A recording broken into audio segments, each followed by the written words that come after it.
हे दोस्तों, पैसा अड्डा में स्वागत है, जहां हम समझते हैं फाइनेंस सिंपल अड्डा स्टाइल में। आज का मुद्दा थोड़ा गर्म है, तो अड्डा शुरू करने से पहले इस एक्सप्लेनर को लाइक और शेयर जरूर कर देना।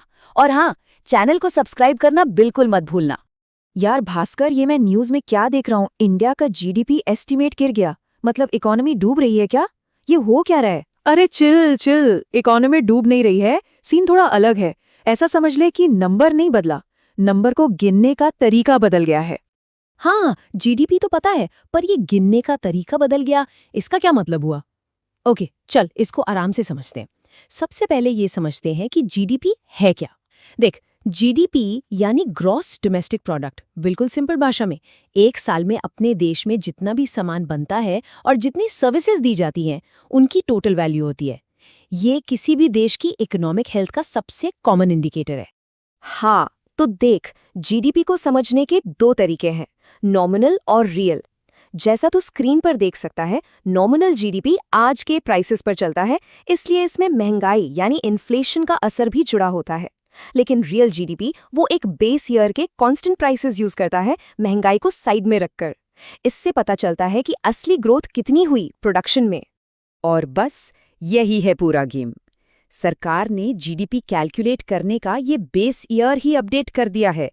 इसे ऐसे समझ, ये बिल्कुल अपनी वार्डरोब अपडेट करने जैसा है। तो आज 10 साल पुराने स्टाइल के कपड़े पहनेगा नहीं ना, क्योंकि स्टाइल भी बदल गया और लाइफस्टाइल भी। तो पहले वाला बेस ईयर 2011-12 इतना पुराना हो गया था क्या? बहुत ज्यादा। तो खुद देखिया, 2011-12 में ना यूपीआई था, ना आज जैसा इतना बड़ा स्टार्टअप सीन था। जीएसटी की जगह वैट चलता था, और डिजिटल इकोनॉमी तो समझ ले बचपन में थी। अब हम इन सारी नई चीजों को पुराने दाम पर वैल्यू नहीं कर सकते ना, इसीलिए नया बेस ईयर है 2022-23। तो मोटा मोटी इस चेंज के पीछे 3 बड़े रीजंस हैं। पहला, इकोनॉमिक चेंज, मतलब अब जिग इकोनॉमी जैसे नए सेक्टर्स को भी आसानी से इंक्लूड किया जा सकता है। दूसरा, ग्लोबल स्टैंडर्ड्स के साथ कदम मिलाना।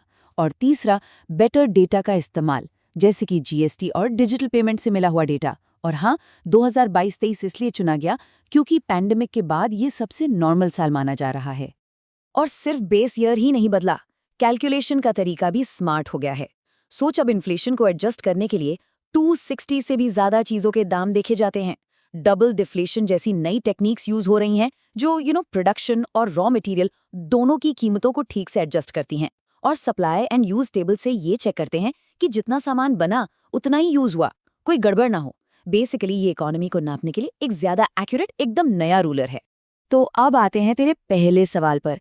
इसी नए एक्यूरेट रूलर की वजह से FY26 का nominal GDP estimate 357 lakh crore से घटकर 345 लाख करोड़ दिख रहा है।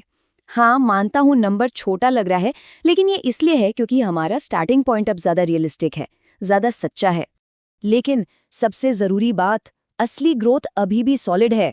यहाँ देख, इस नए फ्रेमवर्क के हिसाब से भी FY26 के लिए रियल जीडीपी ग्रोथ का अनुमान 7.6% है।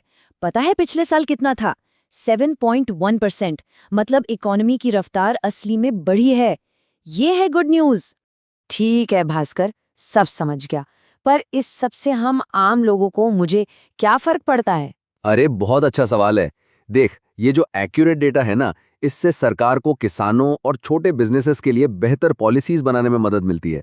जो बड़े बड़े इन्वेस्टमेंट डिसीजंस होते हैं, वो इसी डेटा पे डिपेंड करते हैं। बैंक्स भी लोन देने से पहले इसको देखते हैं। और अब हम सिर्फ गेहूं चावल नहीं, बल्कि फ्रूट्स और फिशरीज जैसे नए सेक्टर्स को भी ठीक से ट्रैक कर पाएंगे।